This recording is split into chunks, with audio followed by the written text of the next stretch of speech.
processo de fazer do único Deus verdadeiro o meu único Deus, eu vou me desvencilhando de tudo aquilo que me oprime, de tudo aquilo que me escraviza, de tudo aquilo que promete de forma vazia alegria onde eu nunca vou encontrar. E vai me colocando numa posição onde, tendo sempre Deus no centro do meu relacionamento com Ele, todo o resto vai caindo no seu devido lugar.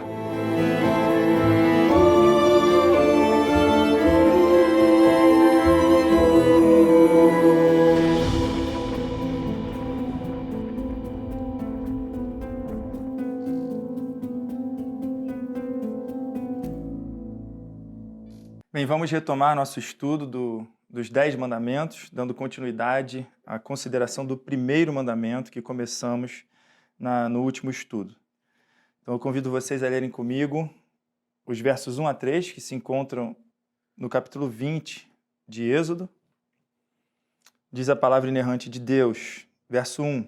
E Deus falou todas estas palavras: Eu sou Yahvé, o Senhor teu Deus, que te fez sair da terra do Egito, da casa da escravidão. Não terás outros deuses além de mim. Esse aqui é o primeiro mandamento, particularmente referido no verso 3, não terás outros deuses além de mim. E nós consideramos no último estudo por que ele vem em primeiro lugar, o fato dele ser a raiz, o fundamento último de todo o outro mandamento, de todo o decálogo estar pautado, arraigado e inseparável do primeiro mandamento. E, em seguida, tendo considerado a importância dele, vindo no primeiro lugar de ordem de prioridade do decálogo, nós consideramos a questão mais importante, mais prática, que devemos fazer a todos os mandamentos. E é como cumpri-lo. Essa é a grande questão. O objetivo de Deus, ao nos dar esses mandamentos, é que nós o cumpramos, ou que compreendamos como ele pode ser cumprido. A primeira das subperguntas que vão ajudar a gente a encontrar a resposta de como cumprir esse mandamento foi fazer a seguinte pergunta: qual é a exigência do primeiro mandamento? O que ele exige de nós, o que ele espera de nós? E de forma bem breve, para resumir o que a gente já considerou, de um lado, o mandamento proíbe a adoração a qualquer conceito de Deus que não seja o conceito exclusivo do único Deus verdadeiro apresentado nas Escrituras. E de uma forma mais positiva, o que o mandamento exige de nós é adorarmos a Deus de todo o nosso coração, com toda a nossa força, com todo o nosso entendimento, com toda a nossa alma, exclusivamente adorando ao Deus que se revelou nas Escrituras, ao único Deus verdadeiro. E o que é magistral na forma como Deus age, na sua condescendência, no seu amor, é contemplar esse grande dilema que Davi contempla quando ele olha para essa criação magnífica que comunica para nós a existência de Deus, da imensidão de Deus e a nossa pequenez. É esse dilema entre a transcendência de Deus, a nossa finitude, a transcendência de Deus e a nossa corrupção.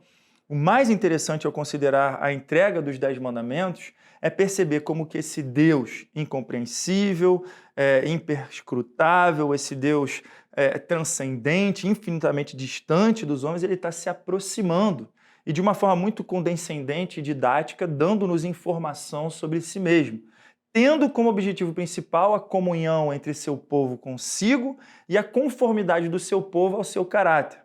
Então, esse aspecto constitucional dos 10 mandamentos visa revelar a Deus ainda mais e visa formar em nós o caráter de Deus, vivermos a vida que Deus vive. E é muito interessante, então, perceber que Deus, ao dar aos 10 mandamentos, ainda que ele pudesse, por uma questão de autoridade suprema, por uma questão de poder e de domínio, exigir uma obediência cega aos 10 mandamentos, uma obediência cega a ele, uma adoração cega a ele, é muito interessante perceber que Deus, ele provê as razões da nossa esperança.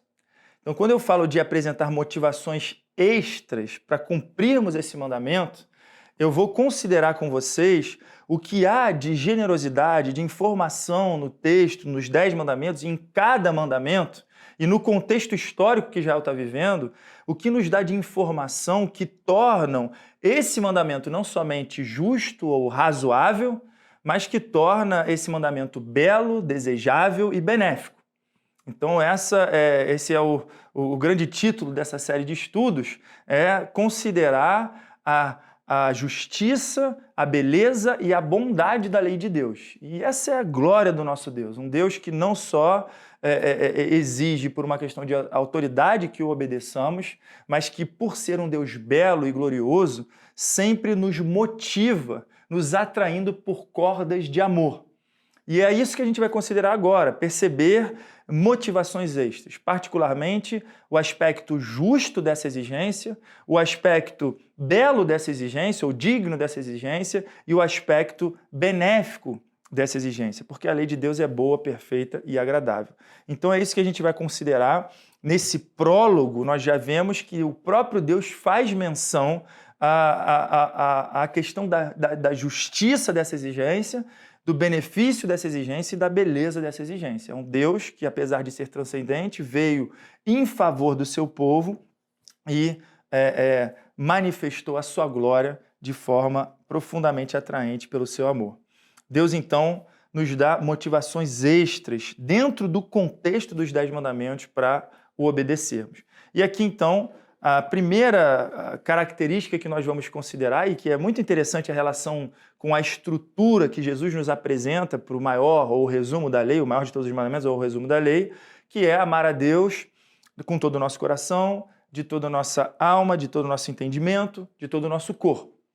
E quando a gente considera o que significa amar a Deus de todo o entendimento, é considerar a razoabilidade daquilo que Deus está exigindo da gente, o aspecto justo. E esse é o primeiro ponto. A gente precisa, para cumprir o primeiro mandamento, reconhecer a justiça da sua exigência. É considerar que essa exigência é uma exigência justa. O único Deus exclusivo e verdadeiro, está exigindo uma adoração exclusiva e verdadeira. Então, Deus aqui está na posição de autoridade suprema em primeiro lugar.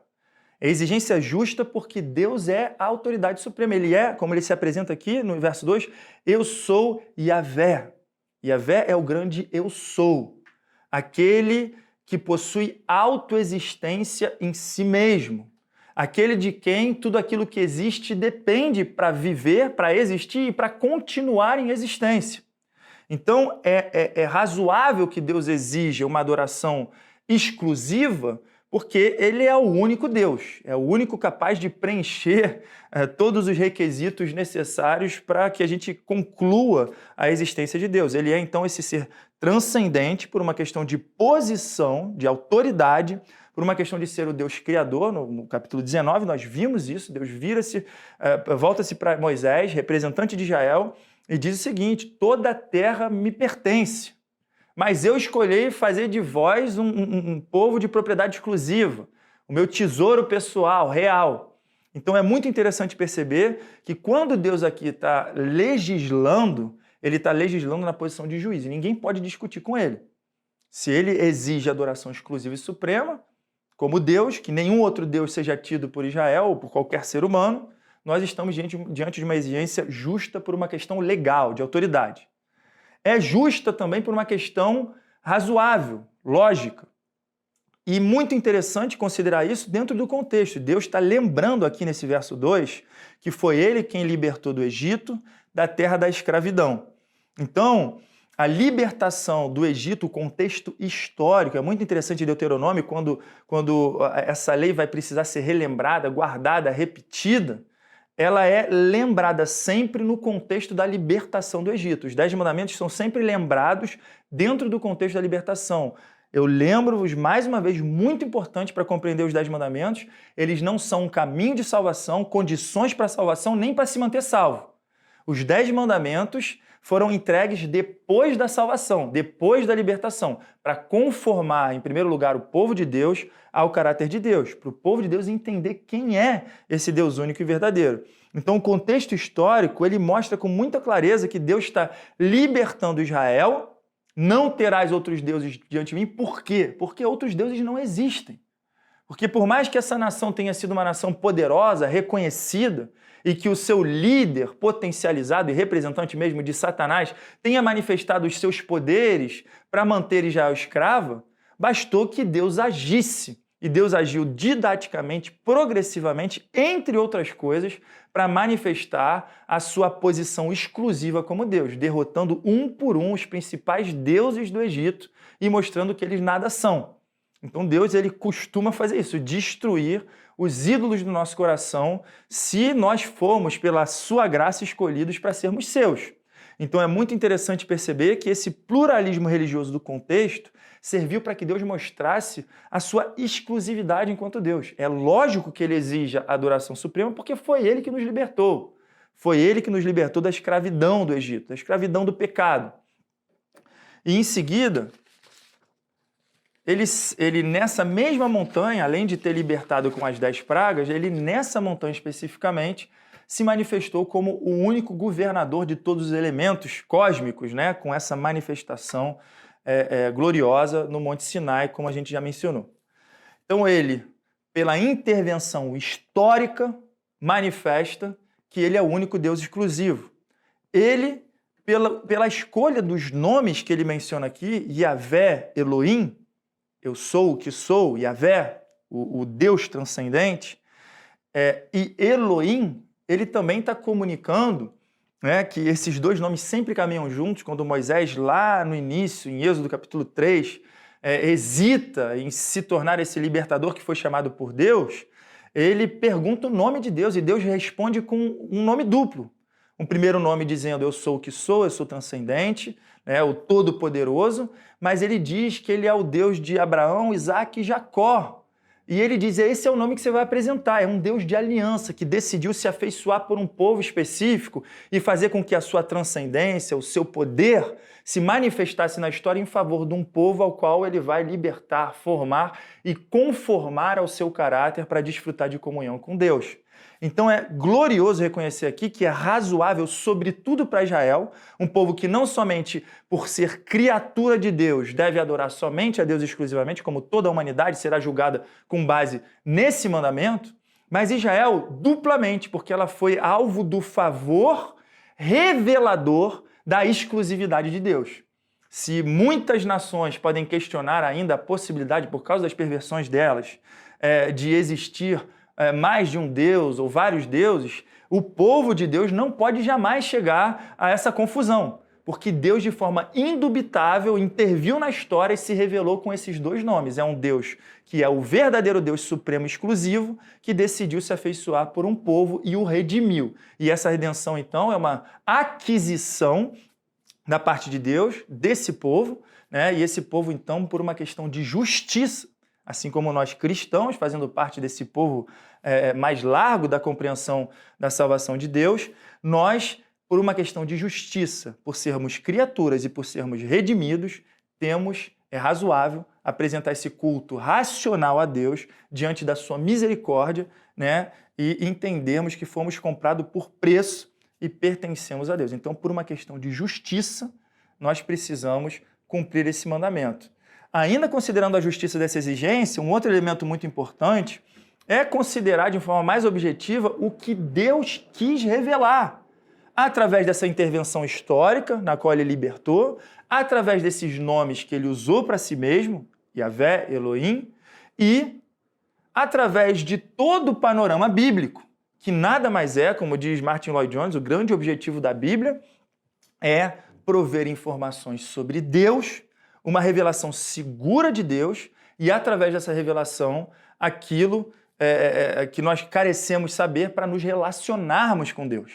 Então, esse é o grande objetivo da Bíblia, é a autorrevelação de Deus e daquilo do qual carecemos para nos reconciliarmos com Ele e desfrutarmos da sua presença.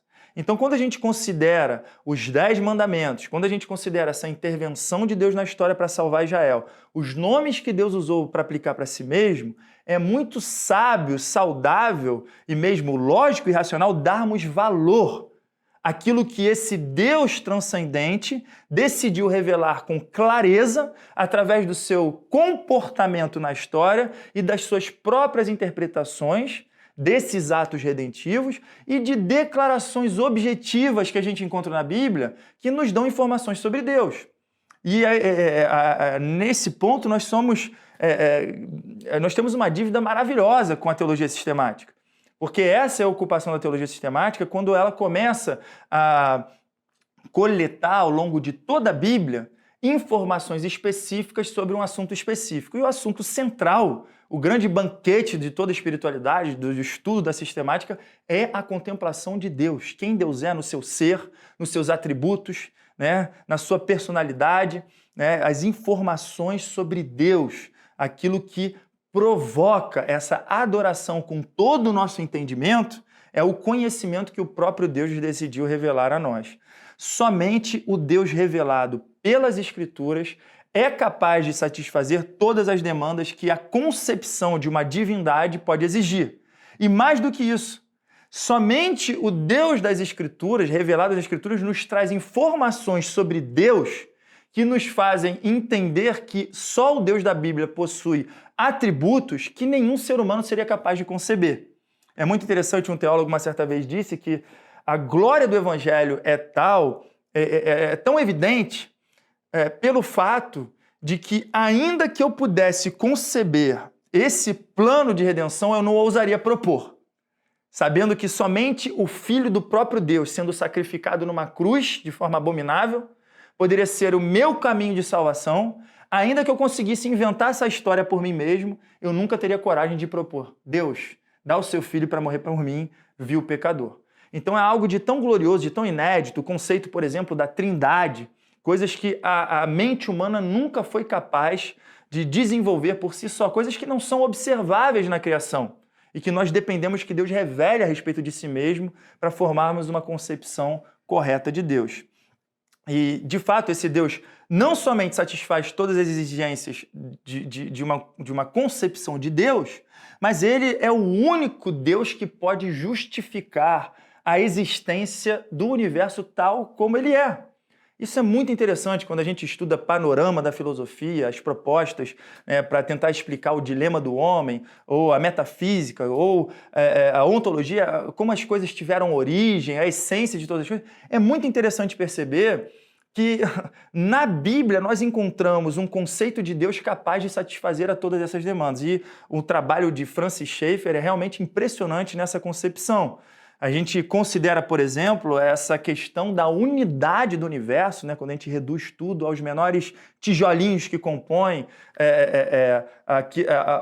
qualquer tipo de coisa que exista, como os átomos e as partículas que estão ainda menores, né? O microcosmos, né? Revela elementos que estão ali comunicando uma espécie de unidade entre tudo que existe. Ao mesmo tempo, a gente contempla o movimento, a variedade. Que tipo de origem poderia justificar essa unidade e essa diversidade? E olhando para o Deus revelado na Bíblia como um Deus trinitário, único, um Deus único e ao mesmo tempo tripessoal, a gente tem em Deus esse fundamento. Ou quando a gente considera o problema moral do homem, como nós somos hoje seres incapazes de viver à altura da nossa própria consciência, carregarmos culpa, aspirarmos por uma moralidade perfeita e nos decepcionarmos constantemente conosco. Será que nós somos hoje aquilo que sempre fomos, como propõem muitas teorias, teoria do evolucionismo e outras teorias? Ou será que, na verdade, nós somos hoje algo em descontinuidade com o nosso propósito original, quando fomos criados com uma moralidade perfeita, justa, antes da queda? Então, o Deus e a revelação bíblica nos explicam a realidade tal como ela é. Ela é capaz de justificar essa questão do desejo do ser humano, por exemplo, de ser infinito, né? De ser eterno, de não saber lidar com a morte, desejar não morrer e ao mesmo tempo atravessar a morte. Como explicar a nobreza do homem e a sua crueldade? E, sobretudo, como explicar a pessoalidade do homem no meio de um mundo impessoal? Se Deus não é um Deus pessoal na origem, nós não poderíamos explicar.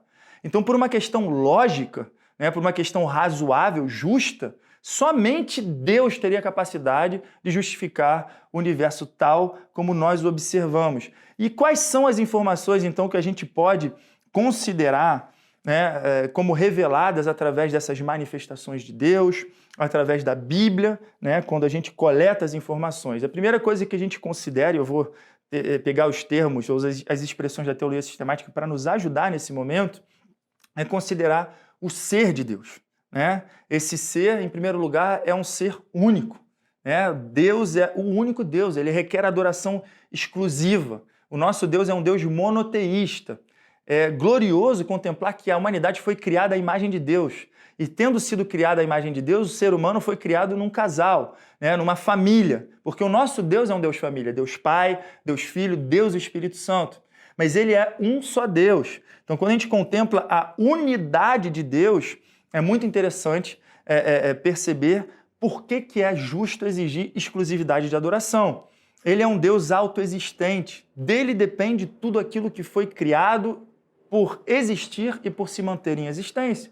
E é por isso que é uma transgressão muito grave o inventar e o adorar outros deuses, porque todos eles dependem do verdadeiro Deus para existir. É por isso que Deus se apresenta como o Eu Sou, aquele que possui existência eterna em si mesmo. Ele é espiritual no seu ser essencial. É muito interessante. Quando a gente fala do ser essencial de Deus, nós estamos falando dessa estrutura de Deus que permite que ele tenha todos os atributos que possui. E isso já comunica a sua exclusividade enquanto Deus. Ele é o único ser espiritual. Dentre tudo aquilo que Deus criou, tudo possui matéria. Ou uma espécie de substância que está separada de Deus e teve uma criação e uma existência à parte de Deus. Até mesmo os seres espirituais, como os anjos, eles possuem uma espécie de corpo espiritual apresentada na Bíblia, um mistério. Mas é interessante perceber que Deus é espírito, né? Ele pode permear todas as coisas, estar presente em todos os lugares, né? Sem se misturar com a sua criação, porque ele não está limitado a tempo, espaço ou matéria. No princípio, tempo, Deus criou os céus e a terra, a matéria, o espaço, o tempo, foram criados pelo próprio Deus, tudo aquilo do qual a gente depende para existir, coisas que não afetam ao Deus Criador. Deus é um ser espiritual, Deus é um ser autoexistente, Deus é um ser único e Deus é um ser pessoal. É isso que justifica a doutrina da Trindade, e uma das marcas da pessoalidade ou da personalidade é a questão relacional. Como justificar o amor? Esse é um dos grandes dilemas das teorias evolucionistas ou materialistas, como explicar essas aspirações humanas, como explicar essas características humanas relacionais, o amor, a misericórdia, a graça, o conceito de perdão, a moralidade, porque se nós formos frutos de uma energia que não pensa, nós não teríamos como justificar esses tipos de sentimento. E, de fato, procurar se adaptar a essas teorias é procurar sufocar a personalidade do homem, a nobreza do homem. Então é muito importante a gente saber que o Deus que se revela é um Deus pessoal, que aqui está se virando para Israel por uma questão de favor, por uma questão de amor, de graça, de condescendência, convidando Israel, libertando Israel para adorar, para desenvolver um relacionamento pessoal com Deus. Deus, então, ele possui essa estrutura, um Deus único, autoexistente, espiritual, um Deus pessoal, pluripessoal, a Trindade aqui sendo referida. Deus também possui atributos absolutos, atributos que nós nunca haveremos de encontrar na humanidade com a mesma intensidade, com o mesmo poder, com a mesma força, em nenhuma criatura. Deus, por ser esse ser que possui esse ser estrutural, ele possui também potências reveladas na Bíblia, reveladas por essa intervenção histórica contra o Egito, pela criação do universo, pelo sustento do universo. Deus, ele é onipresente, em primeiro lugar. Isso quer dizer que todas as suas potências e virtudes são infinitas e puras, infinitas e infinitamente puras. Por isso que nesse verso ele diz: não terás outros deuses diante de mim, ou diante da minha face, porque ele está presente em todos os lugares. Nunca Adão e Eva puderam ou poderiam encontrar uma árvore que pudesse os esconder dos olhos de Deus. É um argumento terrível, por um lado, e, ao mesmo tempo, extremamente consolador. Depende de que lado você está. Se você estiver do lado de Deus, é a coisa mais consoladora do mundo saber que Deus está presente em todos os lugares e que, independente de onde estejamos, encontraremos sempre em Deus motivo para lhe louvar, como é o caso de Pedro e Paulo na prisão, podendo louvar a Deus nas piores circunstâncias. Deus ali está. A onipotência de Deus. Deus é todo-poderoso. Ele manifestou essa força libertando Israel do Egito contra todos os ídolos, contra a escravidão. Ele sustenta o universo pela palavra do seu poder. A onisciência de Deus. Isso é muito importante, que ela é baseada não somente na sua onipresença, Deus sabe de todas as coisas porque Ele está presente em todos os lugares, dentro do meu coração, da minha mente. Em qualquer lugar Deus está contemplando tudo o que está acontecendo e por isso tem conhecimento de fato de todas as coisas, mas Ele é o Deus todo-poderoso. E por ser todo-poderoso, Ele não pode ser frustrado. Aquilo que Ele intenciona realizar, Ele realiza. Então Ele conhece não somente com base na sua onipresença, com base no seu poder, mas no fato de que, por ter sido poderoso e infinitamente sábio, planejou todas as coisas perfeitamente e tudo caminha de forma a conformar-se com os seus decretos eternos. Então, a onisciência de Deus não é pautada em probabilidades. Deus não está à mercê daquilo que vai acontecer, nada pode surpreendê-lo. A onisciência de Deus é pautada na soma das suas virtudes, na consideração da sua onipresença, sobretudo na consideração dos seus decretos eternos, inteligentíssimos, e no poder que ele possui para governar toda a história, de maneira a nunca envolver-se diretamente com o pecado e, ao mesmo tempo, fazer todas as coisas convergirem para a sua própria glória e honrarem a sua justiça. Esse é um argumento, mais uma vez, extremamente terrível para quem procura se opor a Deus. Ele conhece todas as coisas, todos os meus pecados, todas as minhas falsidades, toda a minha hipocrisia, mas, ao mesmo tempo, a grande segurança da minha salvação faz parte desses decretos eternos de Deus. Aquele que me separou antes mesmo de eu nascer, que 400 anos antes de libertar Israel do Egito, havia dito a Abraão que o povo haveria de passar 400 anos antes, de escravidão no Egito. Então é esse Deus que governa a história com onisciência, com onipotência, e estando presente em todos os lugares ao mesmo tempo. Um outro atributo que somente Deus possui e que é glorioso para nós de contemplarmos é a sua bem-aventurança, que significa que Deus não pode ser frustrado.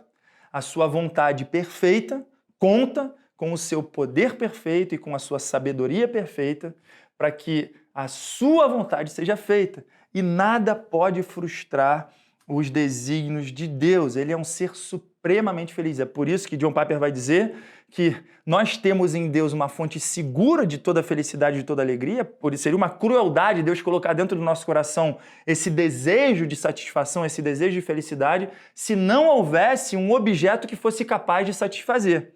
E essa satisfação plena só se encontra num ser pleno. E esse ser pleno é Deus. Ele é um Deus feliz, por isso pode nos fazer feliz. Ele é um Deus cujos planos não podem ser frustrados. Os nossos planos podem ser frustrados. As nossas obsessões podem ser frustradas. Nós dependemos de circunstâncias, nós dependemos de capacidades, de oportunidades, de probabilidades, num certo sentido. Mas quando nós fazemos de Deus o grande objeto da nossa adoração, isso não depende de nenhuma circunstância. Ele é um ser extremamente feliz, a fonte em si mesma da alegria eterna, intratrinitária. O que fez Deus criar o universo nunca foi uma carência, foi um transbordar de alegria eterna e suprema entre as pessoas da Trindade, e Deus quis então compartilhar essa alegria com seres que fossem capazes de apreciar, desfrutar de um relacionamento com Deus, homens e mulheres criados à sua imagem e semelhança. Então Deus é exclusivo no seu ser, Deus é exclusivo nos seus atributos absolutos, mas também na pureza e na profundidade dos seus atributos morais. E aqui eu vou fazer uma transição na direção do próximo ponto, porque o que a gente estava vendo até aqui é considerar por que é justo esse mandamento, por que é lógico Deus exigir de nós que nós o adoremos, somente a Ele. E a resposta é, Ele é o único capaz de bancar uma concepção de Deus. Ele mostrou isso na história, ele mostra isso ao longo de toda a Bíblia, a descrição que Deus nos apresenta sobre si próprio, todos esses elementos que a gente considerou, as suas qualidades, os seus atributos absolutos que nós não encontramos na humanidade, fazem de Deus essa deidade. Essa deidade, perdoa a redundância, mas que faz com que qualquer outra concepção inferior não possa ser tratada como Deus. É impossível encontrar outro ser. Faz parte mesmo da concepção de Deus a unicidade. Deus ser único. É o Criador Supremo. Mas quando a gente começa a considerar os atributos morais de Deus, as suas qualidades morais, nós estamos entrando inevitavelmente na consideração do aspecto deleitoso desse mandamento. Então eu falei para vocês no início que a gente vai considerar é justo que a gente cumpra esse mandamento por uma questão lógica, por uma questão de justiça. Mas é também deleitoso, belo cumprir esse mandamento. A exigência é uma exigência digna. Então, em segundo lugar, para cumprir o primeiro mandamento, nós precisamos reconhecer a dignidade do primeiro mandamento.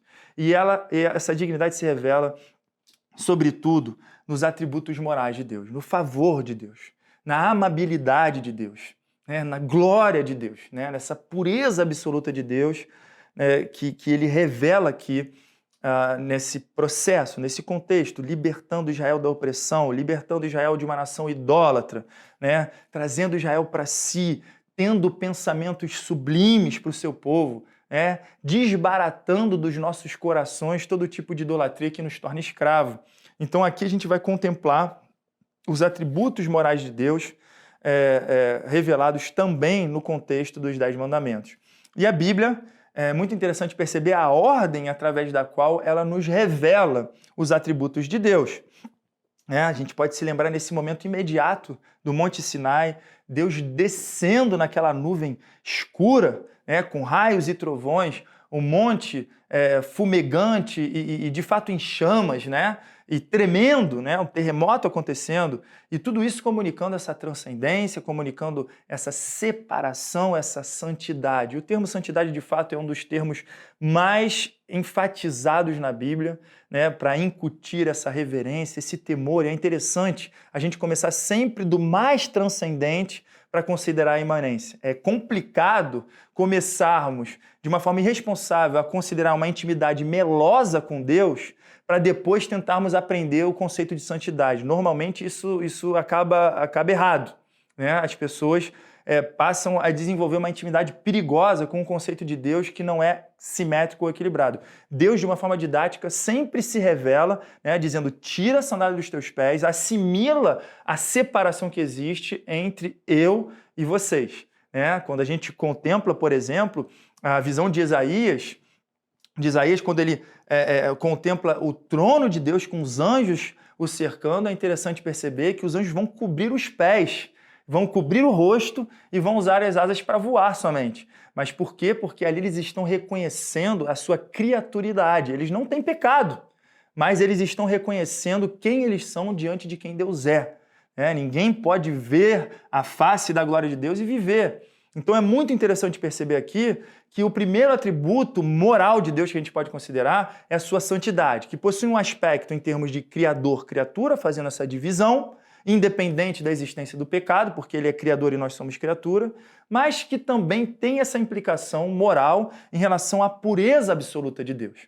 Ainda que o pecado não existisse, a pureza absoluta de Deus é o que comunica de forma positiva a santidade de Deus. É como se fosse um fogo. O fogo, ele é positivamente puro. E qualquer coisa que se aproximar do fogo vai ser consumida por ser considerada uma impureza diante daquilo que tudo purifica.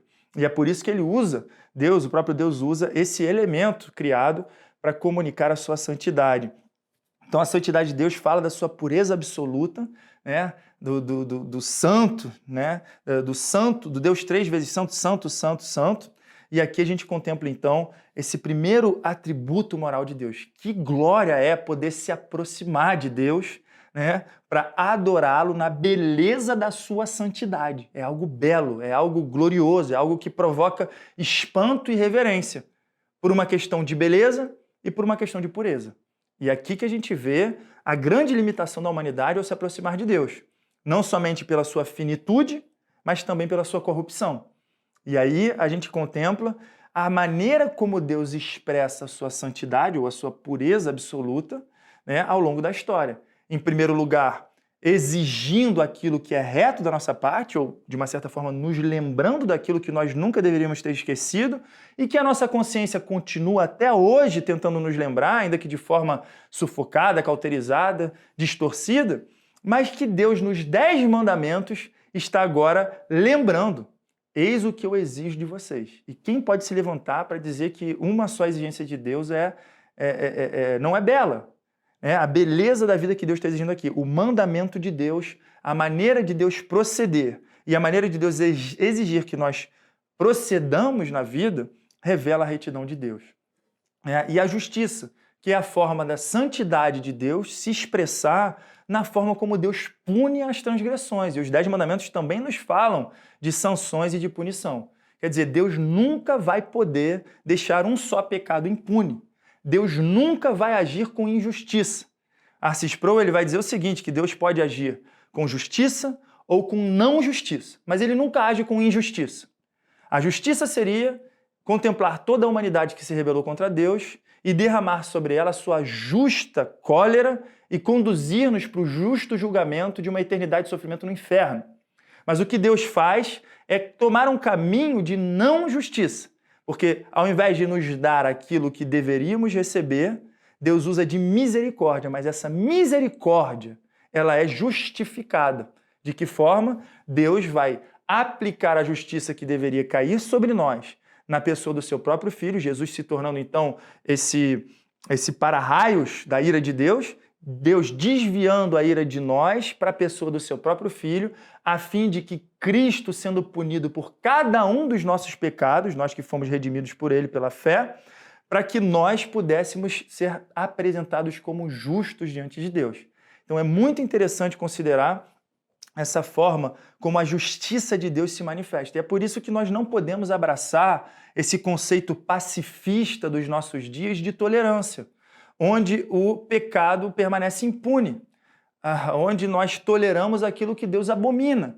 E a realidade é que nós permanecemos debaixo da ira de Deus enquanto nós não nos arrependermos e não reconhecermos o nosso pecado e o fato de que nós merecemos ir para o inferno. Então, os 10 mandamentos servem a comunicar a retidão e a justiça de Deus. Quem poderia apreciar um juiz que perdoaria um pedófilo? Não, tudo bem, porque eu sou muito bom, eu vou te perdoar, pode voltar para a sociedade. Existe uma demanda na alma humana de que os pecados sejam punidos. Então, Deus é apreciável pela aplicação da sua justiça.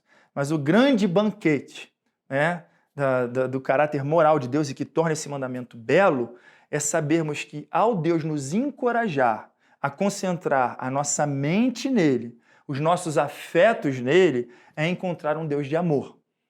O mandamento é um mandamento para adorar. Não terás outros deuses diante de mim. Quer dizer, vocês vão amar somente a mim. É a maior expressão da nossa abominação humana, da nossa vileza, é a nossa incapacidade de contemplar Deus. É a nossa dificuldade de adorar a Deus. É o ser totalmente amável, o ser mais amável do universo, dizendo, amem a mim, e nós não encontrando paladar na nossa alma para apreciar o ser de Deus. É isso que mostra o quão corruptos nós somos e, ao mesmo tempo, a beleza desse mandamento. O Deus que é totalmente amável, aquele que inventou um pôr do sol e que, factivelmente, é infinitamente mais belo do que qualquer pôr do sol, aquele que inventou todas as galáxias, nos chamando a dizer, me contemplem, me amem. Aquele que sempre se comportou com justiça, santidade e fidelidade, exigindo que nós amemos somente a Ele. Essa é a essência da adoração. O mandamento exige que amemos. E nenhum amor é legítimo se forçado. Então não tem como cumprir esse mandamento sem ter verdadeiro deleite na pessoa de Deus. E nós contemplamos outras manifestações dos seus atributos morais, como a sua bondade, a sua graça, que é a mãe de toda a bênção que a gente recebe, É Deus, né, para resumir bem, a graça de Deus revela esse favor que nós não merecemos, né? A misericórdia de Deus, que é Deus sentindo nas suas próprias cordas a nossa miséria. É Deus sofrendo com o nosso sofrimento e não somente parando na dor que sente a nossa dor, mas indo lá embaixo, no fundo do poço, nos tirar da nossa miséria. Essa é a misericórdia de Deus. Longanimidade, o tempo de paciência de Deus, o tempo de tolerância, nos dando oportunidade para o arrependimento. As misericórdias do Senhor são a causa de não sermos consumidos. Quando a gente contempla quem é esse Deus que exige que nós o adoremos, nós percebemos que nós estamos diante de um banquete da alma, que não há como contemplar o ser de Deus sem o adorá-lo. E aqui a gente vê, então, a beleza da exigência desse mandamento. Deus manifestando esses atributos gloriosos e que, por si só, são gloriosos, mas tem um atributo particular de Deus que é a sua própria glória. E a glória de Deus, alguém já disse que é como se fosse a soma de todas essas virtudes. A gente adora progressivamente a Deus, na progressão em que a gente o conhece, e nós podemos fazê-lo estudando porções variadas das Escrituras e nessas porções chegando a certas conclusões. Deus é bondoso, Deus é gracioso, Deus é justo, Deus é santo. E isso tudo vai ajudando a gente a adorar a Deus. Mas a glória de Deus é essa revelação a uma da sua presença. É essa experiência espiritual direta com Deus, que faz com que nós contemplemos a glória de Deus. Como Moisés, no final do seu ministério, vai pedir mais uma vez que Deus se revele a ele, senão ele não vai proceder. E é muito interessante perceber que Deus coloca Moisés com o rosto voltado para a montanha e permite que Moisés veja somente a aparência das costas da sua glória, uma linguagem antropomórfica, para comunicar que ninguém pode ver a glória de Deus de uma forma tão frontal e sobreviver. E o reflexo da glória de Deus, refletida na parede e que bate do rosto de Moisés, faz com que nenhum dos cidadãos de Israel, olhando para o rosto de Moisés, consiga vê-lo diretamente. Se essa refração tão indireta da manifestação da glória de Deus fez com que o rosto de Moisés brilhasse dessa forma, imaginem o que será a glória celeste que nos diz que não vai precisar do sol, porque a glória de Deus vai tudo iluminar. Ou os anjos, como eu disse, na visão de Isaías, cobrindo o seu rosto e os seus pés, declarando: Santo, Santo, Santo é o Deus de Israel, toda a terra está cheia de sua santidade. Não, toda a terra está cheia de sua glória. É o reflexo da santidade de Deus. É esse Deus glorioso, cujas excelências se manifestam nesse encontro glorioso com Ele. E nós consideramos, então, a justiça da exigência, a beleza da exigência, e precisamos considerar também como que nós vemos os benefícios desse mandamento. Porque nesse primeiro mandamento, vinculado com o prólogo, nós estamos diante de um Deus que nos fez sair da terra do Egito, da casa da escravidão.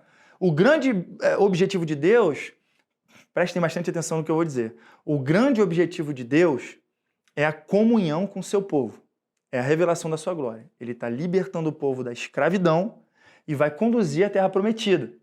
No meio do processo, ele entrega a lei, para tornar o povo de Israel mais digno de sua presença, para formar o seu caráter no povo de Israel, mas através disso tudo, Deus está colocando Israel numa escola de aprendizado da glória de Deus. Então, os benefícios é que no processo de fazer do único Deus verdadeiro o meu único Deus, eu vou me desvencilhando de tudo aquilo que me oprime, de tudo aquilo que me escraviza, de tudo aquilo que promete de forma vazia alegria, onde eu nunca vou encontrar. E vai me colocando numa posição onde, tendo sempre Deus no centro do meu relacionamento com Ele, todo o resto vai caindo no seu devido lugar. Todas as outras coisas vos serão acrescentadas, se fizermos do reino de Deus e sua justiça a prioridade da nossa vida. Essa é a grande lição de Israel nesse processo todo. É um Deus que procura o benefício de Israel, vai ser o povo de Deus, no lugar de Deus perfeito, a glória celeste, aqui representada pela terra prometida, mas em comunhão com Deus, sendo o centro de tudo isso. E no processo, o que Deus mais faz conosco é revelar com cada vez mais clareza quem Ele é diante dos nossos olhos. espirituais. Deus libertou Israel da idolatria do Egito, libertou Israel da condenação do Egito, porque na Páscoa, né, até Israel estava suscetível à punição de Deus, não fosse pelo sangue do Cordeiro Pascal, e a partir desse momento, Deus, né, tendo desviado a sua ira do povo de Israel para esses sacrifícios que representavam Cristo que viria, né, Deus estava ensinando Israel a única coisa que poderia permitir que Israel permanecesse em sua presença. Então, de uma certa forma, é glorioso ver que Deus conduz Israel para a terra prometida, mas o centro do benefício é o relacionamento com Deus. E de que forma, para concluir, nós cumprimos, né, esse mandamento, né, tendo todas essas motivações extras, ainda assim nós percebemos que somos incapazes de cumpri-lo perfeitamente. E o que vai fazer com que sejamos capazes de cumprir esse mandamento perfeitamente, na verdade, é cumprindo em Cristo. O único que pôde cumprir esse mandamento perfeitamente foi Jesus. Eu fiz referência a isso no último estudo, mas o fato é que o Senhor Jesus Cristo veio preencher esse mandamento. O autor de Hebreus, no capítulo 1, ele vai dizer o seguinte, os primeiros versos. Havendo Deus, desde a antiguidade, falado em várias ocasiões e de muitas formas aos nossos pais, por intermédio dos profetas, nesses últimos tempos nos falou mediante o seu Filho, a quem constituiu herdeiro de tudo que existe e por meio de quem criou o universo. Ele é o resplendor da glória e a expressão exata do seu ser, sustentando tudo o que há pela palavra do seu poder. Olha que interessante.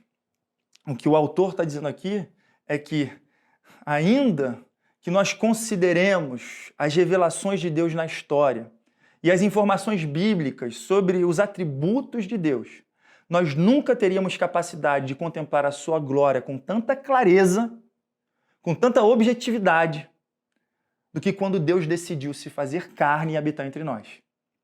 Jesus Cristo, ele está em primeiro lugar preenchendo esse mandamento. De que forma Jesus preenche? Sendo a revelação mais nítida, mais límpida, mais clara da glória de Deus. Essa é a expressão, o resplendor da glória de Deus, por meio de quem Deus fez todo o universo.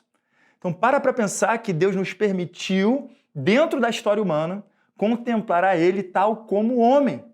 E Jesus, então, sendo totalmente amável diante dos nossos olhos, em todos os seus atributos, em todos os seus ofícios, em todas as suas obras, por todas as maneiras pelas quais olhemos, Cristo se torna o objeto supremo do nosso deleite e da nossa adoração. Então, em primeiro lugar, Cristo preenche esse mandamento perfeitamente, e eu cito para vocês um texto de John Flavel, puritano, que ele vai falar sobre a total amabilidade de Cristo, como Cristo se torna esse objeto perfeito e supremo de contemplação da glória de Deus. Cristo é a própria essência de todos os deleites e prazeres, a própria alma e substância deles. Como todos os rios estão reunidos no oceano, que é o ponto de encontro de todas as águas do mundo, assim Cristo é aquele oceano no qual todos os verdadeiros deleites e prazeres se encontram. Ele é totalmente adorável, em cada parte desejável. Ele é adorável quando tomado em conjunto e em todas as partes, como se dissesse, olhe para ele pelo lado ou particularidade que você desejar. Lance os seus olhos sobre esse objeto adorável e veja-o de qualquer maneira. Convertam em seus pensamentos mais sérios da maneira que você desejar. Considere sua pessoa, seus ofícios, suas obras ou qualquer outra coisa pertencente a ele. Você o achará totalmente amável. Não há nada desagradável nele. Não há nada adorável sem ele. Jesus Cristo é a pessoa mais adorável que as almas podem contemplar. É glorioso perceber que Deus fez com que Cristo conduzisse diante da humanidade essa expressão, o resplendor, a expressão exata do ser de Deus, a glória de Deus em forma humana. Ainda que ele tenha se esvaziado da sua glória enquanto deidade, ele revelou a glória de Deus de forma suprema, a palavra se fez carne e habitou entre nós. E Cristo não somente preenche esse mandamento, nos tornando cada vez mais capazes de contemplar a glória do Pai, mas Cristo também cumpre esse mandamento no nosso lugar. O que isso quer dizer? Que ainda que nós estejamos convictos dos nossos pecados, da nossa transgressão desse mandamento, nós temos em Cristo aquela justiça perfeita que Deus exige de nós através desse mandamento. Jesus viveu uma vida de adoração perfeita a Deus e sofreu a punição da idolatria no nosso lugar. E tendo feito essa expiação perfeita, ele nos creditou toda a sua obediência. De maneira que todos os meus pecados de idolatria, todos os meus pecados de quebra do primeiro mandamento, hoje eu me apresento diante de Deus em Cristo e Deus olha para mim como se eu tivesse uma barra de justiça totalmente preenchida. E o mais interessante é que Cristo nos perdoa os pecados, mas ele também nos santifica. Então Cristo agora ele nos conduz de novo para os 10 mandamentos, juntamente com ele no poder do seu Espírito.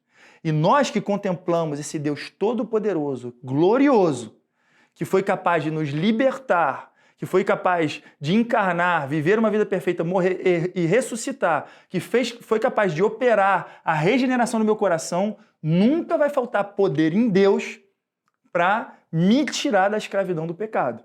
Nós fomos libertos do pecado.